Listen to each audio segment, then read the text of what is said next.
What I learned from renovating properties is that you really got to be calculated and pay attention to what you're doing. I come from when early on in my career, we used to do business for a lot of people that would renovate properties. And then it was like all good, they all make money, they all do really well. But then came a time when all of a sudden the properties weren't selling as good and the market slowed down a little bit. And I've seen countless and countless of people, while it looks good, right? You buy a property, you renovate it, you sell it. But I've seen so many people start losing money in different ways because the property didn't sell, because they miscalculated something.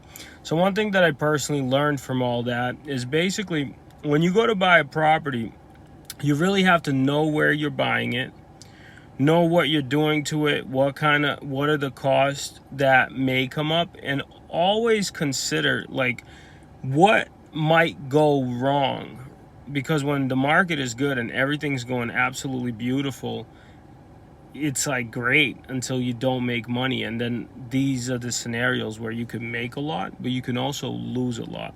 So I learned on somebody else's dime, the best thing to probably do is, if you have an old house, bring it to somebody who's experienced, let them deal with it, learn on their dime. And then when you have the funds behind you and you feel confident, that's when I would go and start renovating properties.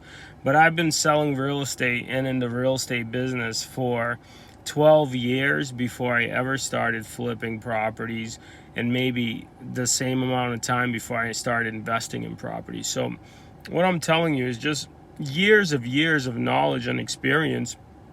It's not like I got into it and just started doing these things. It took me time. It took me years of learning and watching other people fail and saving my money. So if it's a dream of yours to buy, renovate properties for profit or build like it was for me, you just have to be calculated, because things aren't always going to be perfect. And these are big swings, right? You can make a lot, you can lose a lot. And you just don't want to be in a position where you lose everything that you have.